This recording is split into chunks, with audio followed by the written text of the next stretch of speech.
Welcome everybody. We're just about to get started here. Get your popcorn, get your licorice, get your get anything that helps you through this race, because we're at Road America. It's gonna be hot. At least it wasn't as hot as it was throughout the last week.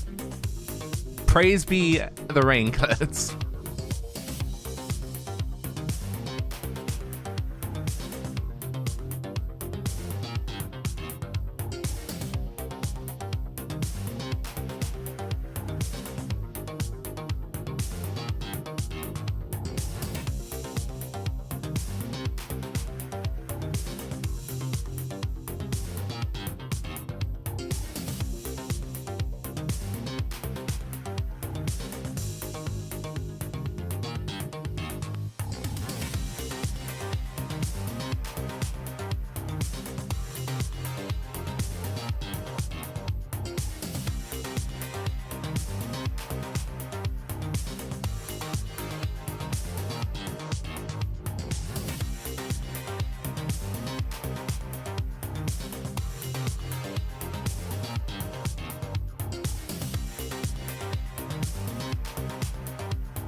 Welcome everybody to the iRacing LeMans series here at Road America. It is round 10 of season 3 2020. How you guys doing?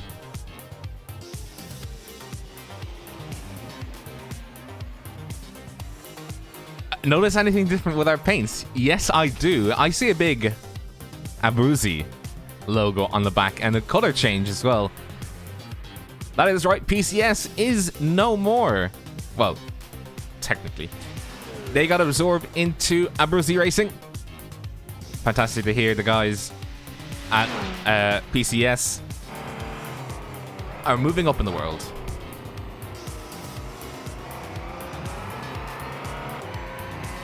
And we also have Craig, who it's safe to say it's going to be hot out there today, I think.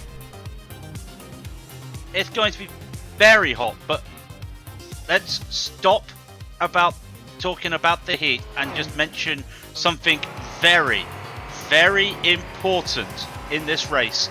Car number 3, he's back.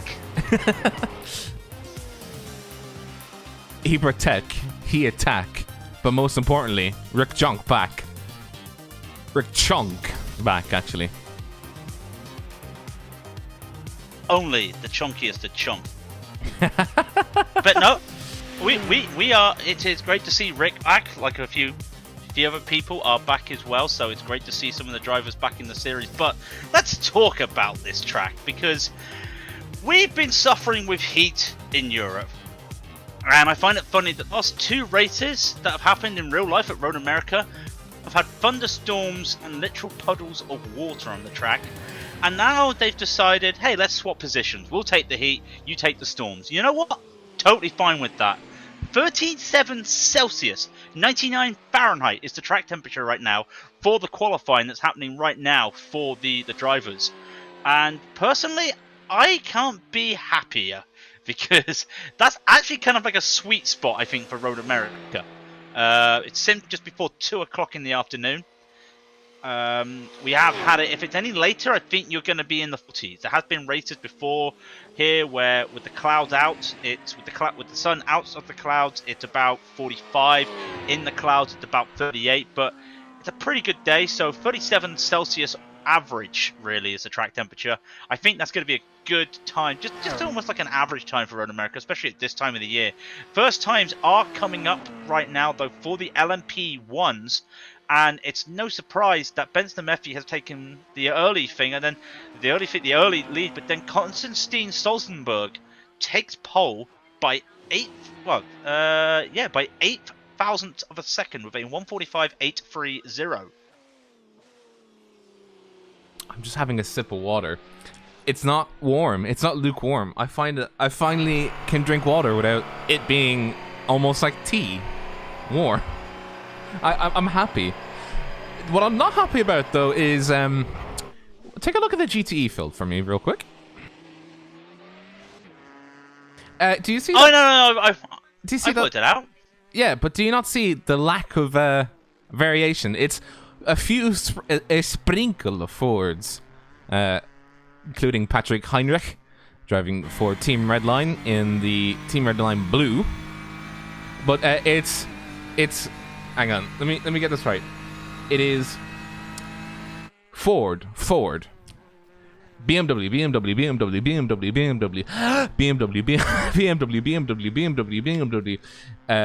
BMW, yeah, it's just a few Fords, and then it's just the attack of the M8s. The M8s strike back. The return of the M8s. That's a great way of saying it. I also just want to... We have 11 LMP1s, 12 HPDs, and 17 ECEs, if my maths is good. My counting with a mouse over is correct. So very strong field heights. It is 16 GTEs, yes. Yes. The HPD field is the strength of field is 3.3. That gives you an idea. 3.3. I was just thinking, like, are you sure? Because 3.3 shouldn't exist in iRacing. But no, you mean 3.3K. Yeah. You meant 3 point. I knew what you meant after thinking about it for more than a second. The GTEs is 4.3. That's pretty big. And the LMP1s is 4.1. Yeah, that's pretty big. When you realise that Rick Jonk, he did not qualify second, he's third after Marcus Deck just took the pole in the only. Actually, is that the only Porsche? No, there's the only Porsche in the field. It's two. What, in LMP1? Yeah. I see. PJ Clayson's is the other LMP1. But who's not set a time. Yeah, who's not set a time. He failed to make the times, which is sad. But rip in peace him. He's going to be starting from the back of the grid. As well as, if they don't make it across the line, Michel Sangali, Tobias Martinez, Emily Mayer, and Gianluca Osthoff. Yeah, that's how you say it. Well, Martinez is just about to cross the line, and he puts a 2:00.933, good enough for P3 in the GTEs, actually. That's under a tenth of a second behind Fontabala in P2, and 0.3 of a second behind Heinrich in pole for the GTE. So not a bad time, but Mayer does not set a time. Claysons does not set a time. Osthoff and Sangelli do not set a time. In fact, Sangelli just parked the car after driving around for a little bit, but he was having a scenic look at the surroundings. I mean, it is in a beautiful place, but the idea is that you race. But great surroundings. Yeah, great surroundings. Go on. The great surroundings are also matched by the great lap times. Marcus Deck is in pole position with a 1:43.74.9. Ishmael Yakubu with a 1:43.973. Rick Jonk with a 1:44.064. Benson Nemehi with a 1:44.206. Stolzenberg with a 1:44.298. Sam Blackwood is the first car that is not a big ol' well, they go by RLR now, formerly PCS car. That is, well, he's the first one there. Alex Salmon with a 1:44.614. Josh Mills with a 1:44.618. Will Line with a 1:44.967. Jake Browning with a 1:48.184. And that brings us to the one other LMP1 which did not qualify. I think that was PJ Clayson's. Yeah. Grove with a 151.353 heads up the GT or LMP2 field. Oop. Almost just got a few angry letters from the LMP2 field for calling them GTE2s. Dowding with a 151.995. Fodor with a 152.047 is good enough for third place. Moldenhauer with a 152.406. Pariah with a 152.434. It's my friend Francisco Javier Gonzalez too is in 6th position with a 152.639. Eric Haig with a 152.720. Gaia Shea with a 153.188, good enough for 8th position. As you can see, the cars are lining up. Robert Edward with a 153.203. Just 5 thousandths of a second behind him is Little Ryan with a 153.208. Good enough for 10th. And at the back of the grid for the LMP1s is Leneve with a 153.9 flat. So Michelle Sangeli, who did not set a time, will be technically the last row of the HVDs, but sitting right next to, but won't be at the start, the leader of the GTEs with Patrick Heinrich, who took pole with a 2 minute flat .620. Bruno Fontaballa with a 2 minute 836 will be P2. I'm taking my time because full formation lap and they've only just started. Tobias Martinez, a 2 minute 933 is P4. And P5 will be Flavio Saturino with a 2 minute .945 into the 201s now. Tom Hooper will be 5th in the GTEs, 201.284. And Juan Antonio Hueso with a 201.355 will take 6th. Kieran Chadwick, 201.401 for 7th. Ville Ivananen with a 201.565 is 8th. Marcos Saavedra with a 201.677. Mikhail Lamurex with a 201.695 will be 10th. Miron Makiv, a 201.734 in 11th. And right behind him will be Bastian Bonenberg with a 201.793. Ron Hamalainen with a 201.842 will take 13th. Aurelien Vercher with a 202.057, 14th and the last of the qualified GTEs with Emily Meyer in P15th and Gianluca Osthoff in P16th, as both of them did not qualify. So we've got a little bit to wait, seeing as the pace car goes all the way around. Look at these cars. Can we just talk about how nice these new rebranded cars are? By the way, the RLR esports cars. Yeah, I do like them. I do like them. They look really clean. Who thought orange goes well with black? They basically locked out the first 2 rows of LMP1 field, so it's basically... Oh, and then the back of it. And the back of it, they got Jake running as well. Jake, why aren't you up with your brethren? What have you done? He just wants to last the first... the second from last the first challenge, but... No, it's great. And also great to see Aberuzzi, once again, showing their weight. They have got a sponsorship now with a real-life LMP2 team. And what better time to then add themselves into the esports, or to the sim racing scene, really? Absolutely. Very popular, really, for their racing boots and their racing gloves. So just mainly for real racing and also sim racing. So it's nice to see another company come on board to sim racing. I will ruin the skin forever. By the way, it looks like a high-vis jacket. I mean, I wear a high-vis jacket for work, so you can't really ruin anything for me. Yeah, but it does. It's the accented white. It's like the white surrounding the orange of like the high-vis straps. It's a high-vis jacket. I can't unsee that now. I can't unsee that now.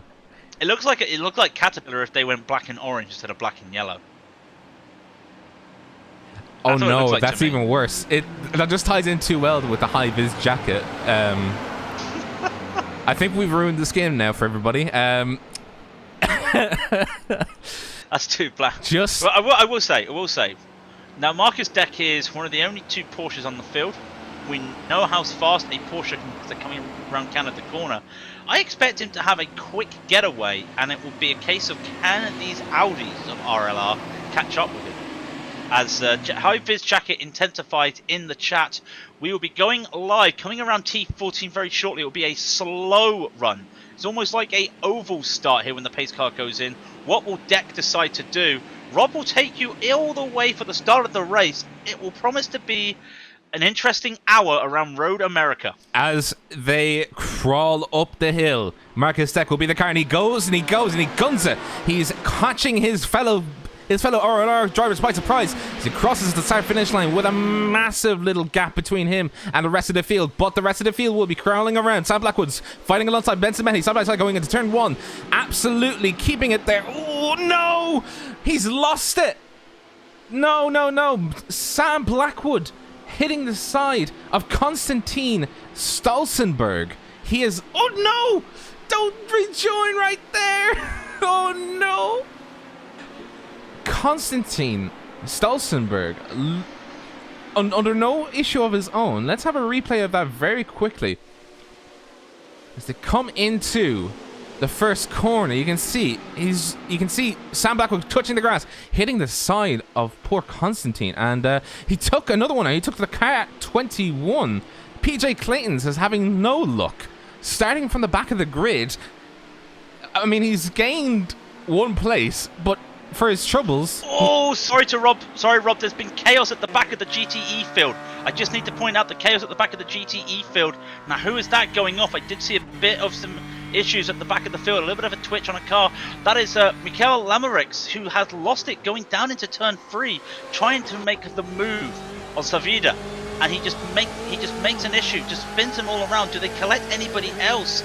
Looks like they're okay. Didn't catch anybody else, but those two who are battling on have decided to have crashed out there. They're going to be at the back of the field. They were 9th and 10th respectively. They're going to be 16th, 15th and 16th respectively. Meanwhile, the lead has not changed in either of the fields. We do see Saratino though taking 3rd place in the GTEs, but the HPDs are not too bad at the moment. Gonzalez staying still, but then you've got 7th and 8th as we saw. That's Glebe, Haig and Edward. They're at the back of the field after a bad start. So those 3 all at the back while the rest of the HPD field has gone past them. Josh Mills and Will Lyon fighting for 4th position. 5th position. Will Lyon making the move there, coming up the main straight. Josh Mills looking on his inside going into turn 3, coming onto Moraine Sweet now. I think, did they not rename this after the guy that sponsored, or the truck company that sponsored the bridge above them? Saranghetto, as Josh Mills makes it look really easy. Oh no, Will Lyons coming in on turn 5. Ooh, Josh Mills closing the door on him, making sure that he can keep his 5th position. Will Lyon looking on the inside as Jake Browning now looking to make it from last. The first challenge look realistic as he's hounding the back of Will Lyon. Will Lyon is in 6th position. Jake Browning in 7th. It is the battle to make sure that they can keep on the rear of the sheer dominance of the guys ahead of them. We have in the pits now Sam Blackwood and PJ Clayson, sorry. Both of them have now pitted for their obvious repairs. Keep an eye on Will Lyon as he comes through the kink. Oh, Alex Salmon's gone off. Alex Salmon has gone off. What's happened there? He's had a lot of damage there. Has he lost the wall? Oh, he's lost the car going into the kink. What? He has lost the car going into T7, into the hurry downs, loses the car, smashes the back of the wall, smashes it, and just goes and hits the other tyre wall around T8. So he was chasing the rear end of Jake Browning. We didn't actually get to see it because of the camera angles, but yeah, that's not good. He was looking to see if he can gain some places, and he just touches the grass, and there goes the car. Oh, and he tried to correct it, and it didn't work. So he is Alt F4 at this time. Well, Liniev has taken 5 away from Gonzalez, and Gonzalez now is on the charge to try and catch up now. He has got a little bit of a queue behind him. He's 0.3 of a second behind Liniev as they come up the hill.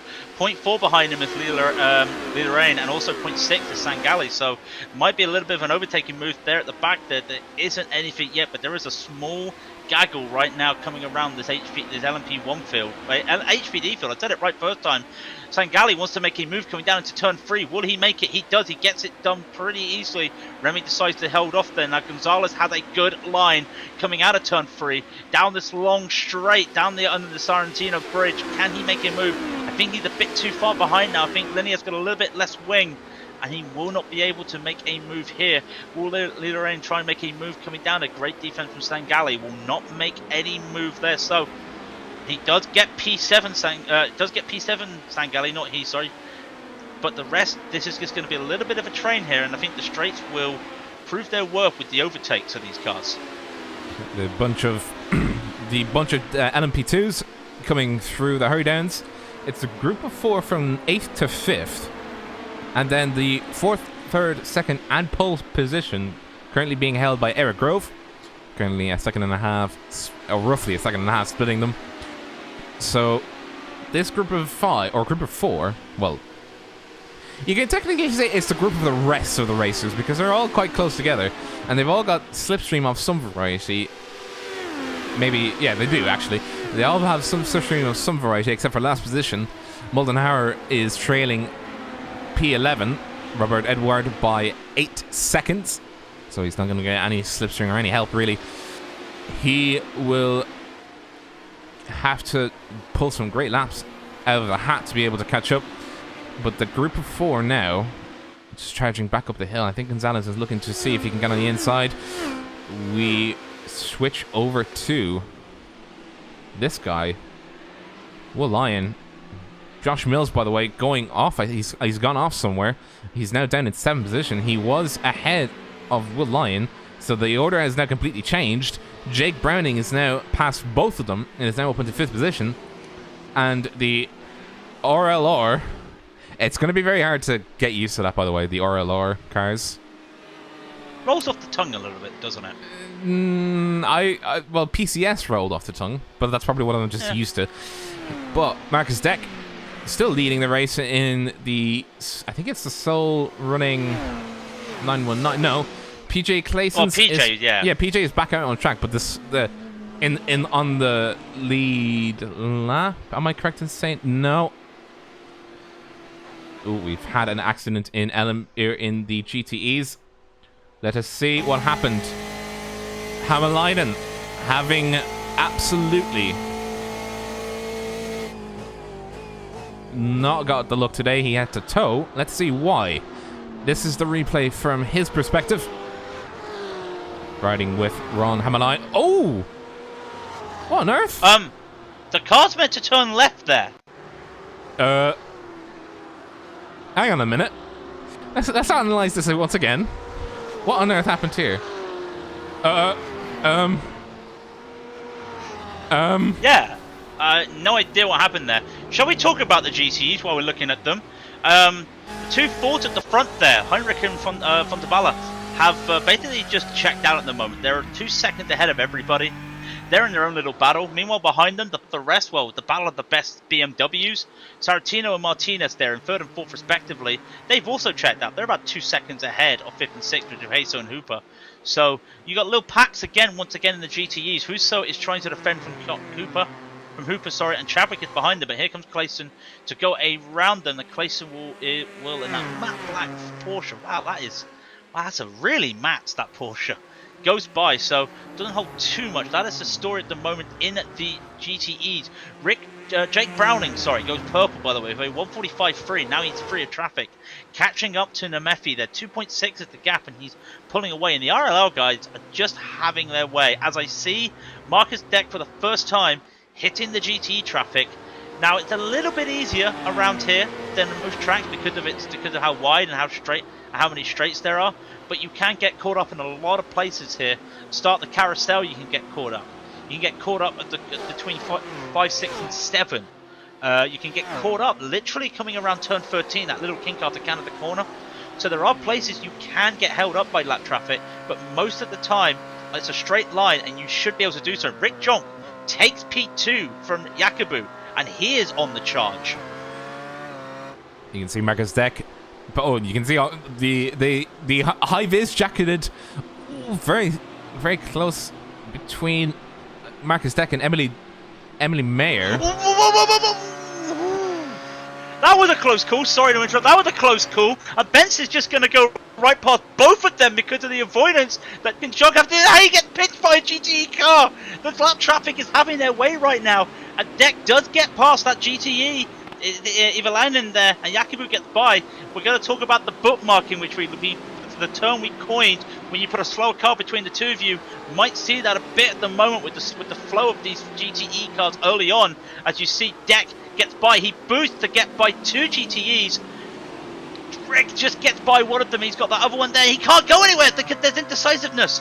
Both drivers not knowing where the other one's going, so he loses a second almost because of that. Yakubu still P2. Nemefi is P3. Sorry, Nemefi trying to catch up. We need to keep an eye on this on these battles right now, coming through the lap traffic, because it's all changing at the front with so many different changes. Yakubu, Nemefi, both fighting each other at the moment. Literally, there is a tow of, as Rob would say, the high-vis jackets, but... Yeah, the high-vis jackets, by the way, are cutting the way through the traffic quite stingently. Like, they're very sort of highbrow about it. It's like, I'm placing the car here. Please let me by. The car number 5, sorry, the car number 11 in P5, Jake Browning, has caught up to the rear end of the rest of the high-vis jackets as they go down the start-finish straight, just passing by the lead GTEs. Ishmael Yakubu tucking in behind the two. Sorry, almost a close call there between Mills and Martinez. I was just going to say, when you were saying Martinez had a move at P3 over Sorrentino in the GTEs, but he saw Mills was a second behind him and knew Mills was boosting. He had no choice but to not go for the move, and Mills goes in between the two of them and almost has to hit the brakes hard to avoid Sorrentino there. So that just shows how the lap traffic's not easy for the GTEs who are getting lapped. Right now it is P1s having to fight in between the traffic and, well, essentially through the traffic. The high-vis jackets going around. Will Lyons able to keep on tow through Jake Browning, and Josh Mills just hanging around in the background, looking to see if he can maximize some cleaner air. Marcus Deck and Rick Junk battling it out all on their own. Ishmael Yakubu trailing 1.3 seconds behind them. So it's high-vis jacket, high-vis jacket, high-vis jacket, high-vis jacket, high-vis jacket, Iron Brew, and OCM. Have we ever had... You know what? We've never had a sweep like this before. I mean, touch wood, it's looking like an RLR 1, 2, 3, 4, 5. Like, we haven't seen dominance like that since since Audi, sorry, back in the early 2000s. In real life racing, I'm not meaning about iRacing, but the RLR's really taking it. And I just want to see, Rick's putting a lot of boost right now as he tries to get past Deck. Deck tries to go on the defense, there's nothing there. What's happened to Marcus there? He's not used a lot of boost there, and Rick's taken the lead easily. As now Marcus is going to be on the defense. Now it's just a different different boost strategy. Let's see. John going on the defense, coming down 2 and into 3 right now. And now we will see when they come onto the boost, onto the straight now, sorry, the boost straight almost, DRS straight. What will be the boost strategy? And it looks like Deck doesn't have the boost. Rick's gained a little bit of time there. So Rick Jonk in his return to the series has the lead. And there's 46 minutes remaining. Don't forget about the GTEs still fighting amongst themselves. Emily Mayer, starting from 16th position on the grid, has fought her way all the way back up into 9th position, having to fend off Bastien Bohnberg and Gianluca Osthoff, the other non-qualifier of this race. It is Monster Energy versus Cyan versus whatever that livery is. Gianluca, I'm sorry. As Bastien Bohnberg is not coming onto the inside of Emily Mayer. So, just looking to see how this shapes up. We've had a retirement in the HPDs, by the way. Eric Haig has just... Well, he's lost the car going into Canada Corner and just OTF Ford. So, that's another retirement there. Gonzalez also had a moment we never picked up, and he's now back out in the pits, but he's a lap down. we'll get back to the GTE story because Heinrich is trying to, Von Baller's trying to catch Heinrich. This is a very close battle at the moment at the front. It's the two Fords, well there's other Fords around, of course we're talking about Ellie and Meyer, and they're trying their best. They were trying to pull away, and they have, but now I'm questioning, are they going to lose time battling each other? We'll see. Heinrich 0.3 of a second ahead. There's not a lot that Von Baller's gaining, is gaining on the straight, but we will wait and see when they come up to start-finish straight. The hill, which if you noticed a few weeks ago in an amateur race, a car went for a flip up that hill. There shouldn't be any flips today on iRacing though. I love how you mentioned a flip, by the way, as Jake Browning goes ahead of Benson Mehi in turn 5. The Mehi looking to see where his light button was. He found it, flashing his fellow teammate as they are cutting through Hurry Downs on towards Carousel. So it is still high of his jacket one. Oh, Jake, don't blink. Don't give me a heart attack. He can do whatever he wants. He can do whatever he wants with how he's driving. You've just cursed him. I'm just saying, touch wood, touch wood, touch wood, touch wood. Yeah, you best touch wood. I need to keep in his I need to keep in his good book because remember, Jake Browning is the race director of the ERO Endurance Championship that we broadcast here on Ready on TV on a Saturday, which our next race will be start of September, the 12 Hours of Le Mans. So do look out for that. So we've got to keep in our good books. Rick Junk, by the way. Wait, hang on. Wait, what if we don't keep him in our good books? What happens? We're the broadcasters. Well, we did use his stream to get some information about provisional investigation. So will he just put up a black screen and say you're not allowed?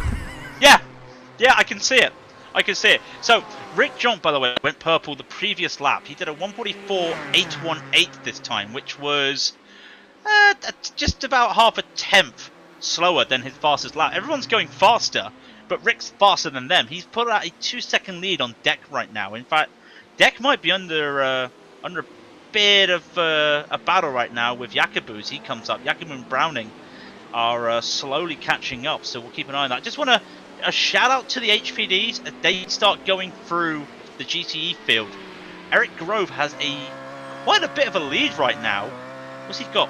He had 3 cars at one stage, 3 GTEs between him and Luke Dowling. The gap is 3 seconds between first and second. And there's also just big gaps happening around, well, Fodor in third. There's a second behind Dowling. He's trying to catch up, gain a little bit of time back thanks to the lap traffic. Then you've got Pereira in fourth, who is about 5 seconds back. Sangali is a second and a half back from him. And they're pretty spread out at the moment, not too fairness. But as I say that, Lee Lorraine trying to make a move on Liniev as we speak. They're going side by side up the hill. It looks like Liniev does have... I think Liniev does have a setup with a bit less wing, because he does not have a lot of drag up on the straights. He's got a little bit more speed, and that might be showing there. As again, Lorraine is unable to make a move, had to go back behind Liniev's car, and when they come to the next straight, this long straight, it'll be interesting to see if Remy can make a move, or does Liniev really does he really have that extra reduction of drag with that wing setup? I would say he does, because he's actually going faster, even though La Lorraine has more. Well, he has toe. Simply put, he's got the slipstream, as Liniev having a correction in turn 5, leaving himself exposed to attack from Lorraine. Oh, he's really having to use all of the track to prevent being overtaken once again. Lorraine probably will have the advantage going into the middle sector, where it's a lot more technical, and especially around the carousel, he can actually put the foot down a little bit sooner, just a smidgen sooner, and he can actually carry a little bit more speed as well. As you can see, he's probably, he was looking to do a over-under, but he's probably not going to be able to do it here. Let's see how they be through the kink. Not doing too bad. Coming down this little kink, coming down now into kind of the corner. Again, Liniev's pulled away, so some late braking from Remy, and he's paid for it. He's done the safe thing and just gone off into the gravel there, because that could have been a bit dangerous. And now he's gonna have to wait, because the LMP1s are starting. Does a little bit of a hop. He does get by, but oh, here comes Deck. This could be interesting. Deck comes by, Yakubu comes by, Browning comes by. Oh, is Browning going to get by?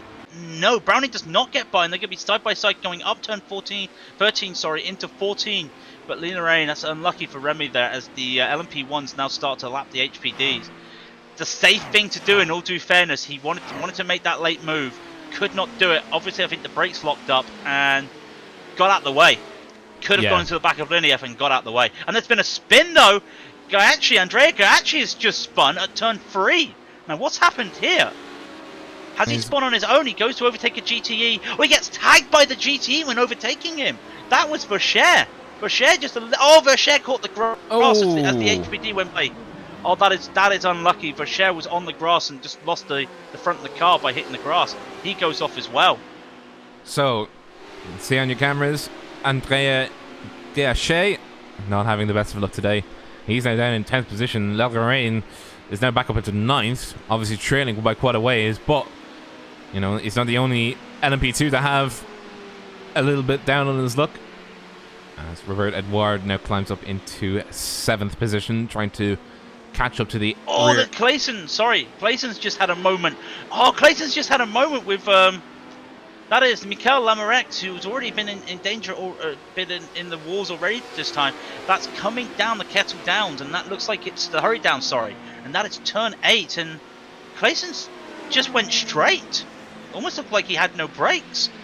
Just went straight. Ishmael Yakubu overtaking Marcus Deck. Marcus Deck now sitting down in 3rd position. He's being threatened with 4th position. Jake Browning has been absolutely charging all day. He's not as fast as Rick Jonk, but he has caught up to the rear end of his fellow high-vis jackets.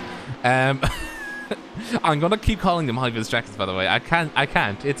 I've already christened them the high-vis jackets. The high-vis jackets going up. The high-vis jackets going up the start-finish straight to complete lap 12 and. Oh, Browning's going to make a move. Browning's going to make a move, a late move. They're going to go side by side. He has to brake early. Deck able to just brake a little bit better. Wow, what was going on there? I didn't see Browning had the move there for a moment, but great move there. Now, they're all three of these getting held up right now. Brown the GTE, Yakubu, Deck, Browning. They'll go past a GTE and then an HPD as we come to that very unique stage of the race where the HPDs are lapping the GTEs and the LMP1s come at the same time. Yakubu gets past 2 of those cars and trying to get past the 3rd. Look at the booking he's doing right there. Deck does get by, but they have to all wait. And now it looks like they've all gotten through. It looks chaotic at the coming around those turns. Coming down the first kink into the Hurry Down. They've got Clayson's in front. Yakubu's got Clayson's in front of him. He does yield for the car. The lap car there does yield. Benson Mephi's going to be coming back, and Benson's going to get held up by Clayson's if he's not too careful. He will.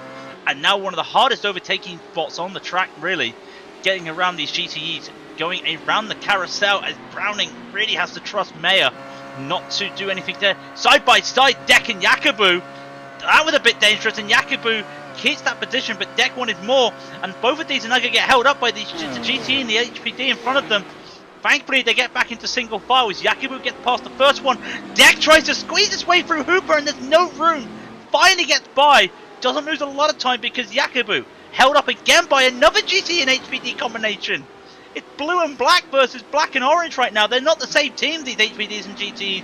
And Deck has taken P2 from Yakubu. He hit the better line. Ishmael Yakubu having a little bit of an accident coming through 14. Not through any fault of his. He was just trying to make sure that he was safe. Ben Stamehi, Jake Browning going side by side behind them.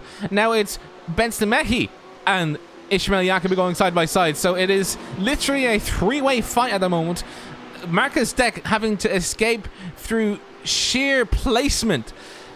Oh, come on. Make it through, please. Look at this. Will Lyon's onto the back of these now. All this battling through the traffic, and Will Lyon has all of a sudden found himself in a battle to try and stop this parade by RLR right now. And he is doing his best, and if they just get more traffic, he might have a chance to cause a little bit of a shock here, but Rick Jonk is so far ahead right now, we won't be seeing much about him, touch wood. He is 8 seconds ahead. And at the same time though, what is this doing for the GTE battle? It's doing quite a lot right now in the GTE battle, with all this traffic going around at the moment. Heinrich's lost a second. to Fontaballa's lost a second to Heinrich. You got the others there. Sarantino had gained some time on Martinez.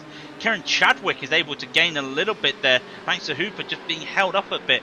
He loses time, and it's a knock-on effect with all those 8 LMP1s trying to get around. The knock-on effect is shown for the rest of the field. Hopping on board once again with Emily Mayer. Coming through the carousel, seeing Josh Mills see her off. She actually is now up into the 8th position, so I think she's climbed either 7 or 8 places, which is pretty good. She's doing well for herself. But it's I'd say for a GTE it's extremely scary because you have these big high vis jackets coming through, and you're just like, I can see your high vis jacket. Oh, she's going wide coming through 13. A bit of a mistake, corrects it. But I can imagine the high vis jackets are. Yes, I can see you, but you're still very scary. Please don't hit me. I'm fragile. Please don't hit me. I'm small and I break easily. And for the ball, as I said that, just had to make a dodge from Josh Mills, who makes a late move coming down to turn 3. He's trying to catch up to everybody. You can tell how much he wants in on this action. He's 6 seconds behind Will Lyons, who I think is still... Oh my god, look at this parade of cars going up the hill from turn 6, coming around the kink at 7, down the hurry downs. Look at this parade, and the 2 HPDs. That's Perel and Sangeli. It looks like Sangeli wanted to make a move, but had to go back because Nemethi was on the boost and had to get around.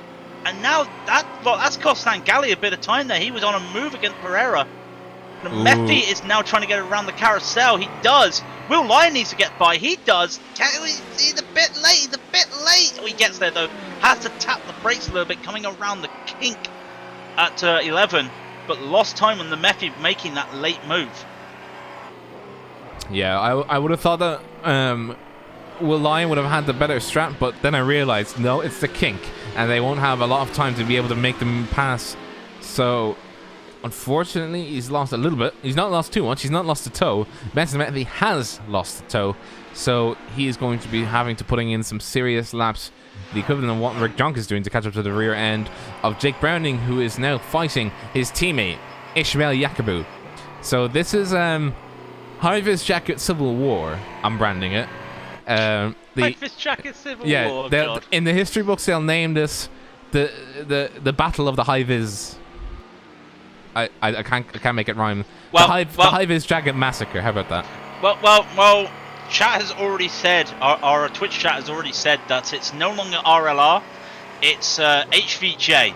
So that doesn't roll up the tongue very well. But Rick Junk has a 9-second lead, by the way, and that is something to say.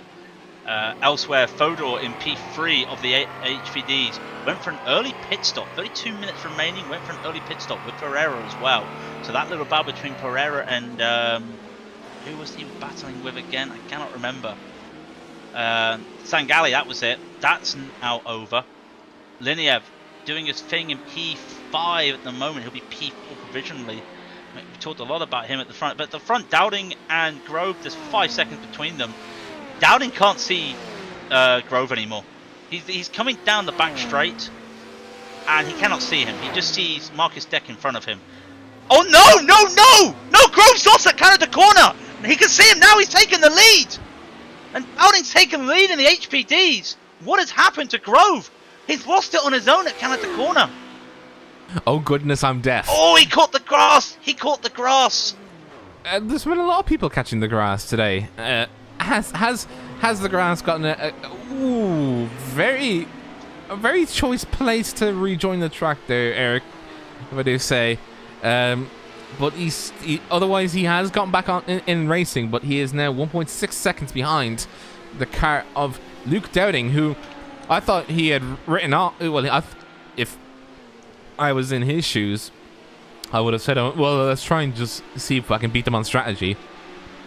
And now he's suddenly been flung into the lead as he's witnessing a battle between Will Lyon and Benson Nemethi coming down Moraine Sweet. No, we're going to look at front, sorry, Rob.